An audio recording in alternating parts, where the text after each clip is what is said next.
The Berry College Theater Company puts on multiple productions for the student body and the Rome community throughout the academic year. The production for the 2025 spring semester is the musical The Pajama Game, the first official musical production put on by the BCTC. The Pajama Game made its Broadway debut in 1954.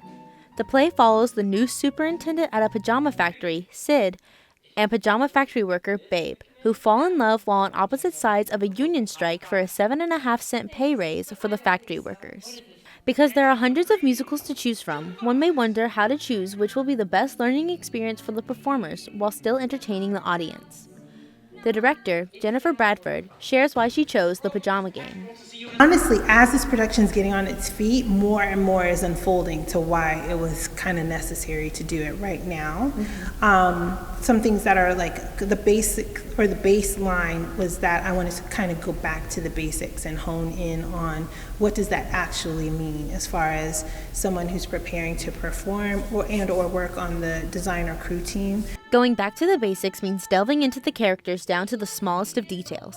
Emma Reynolds, a senior theater major playing the leading lady Babe, discusses how she shows her character's personality through her mannerisms. A lot of times we have like an exercise where we walk around the space in character, and that helps you like just get settled into what their movements are going to be versus your own movements. It still needs to feel natural and something that you would be doing or your character would be doing.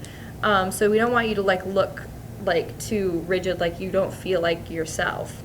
So like for Babe, a lot of times I'm standing with my hands on my hips, in my pockets. She's an observer. She's part of like the grievance committee. She likes to like take a layout of the land. She likes to see what everyone is doing, but she's also pretty defiant. So a lot of that defiance comes in like her mannerisms. She has like a lot of like looking up at people down her nose. She has a lot of like shoulders back, crossing her legs, that kind of stuff.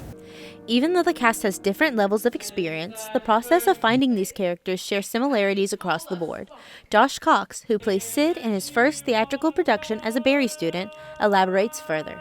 A lot of like separating myself and then also just kind of becoming one with the character, which has been really cool as I've gone through this whole process. There have been times where Professor Bradford was like, okay, I need you to just do what feels right, because she's like, you're antsy, and she's like, I can't give you specifically. She's like, I just need you to do whatever feels right for Sid right now. And I would do it, and I'd be like, I would never do this in real life.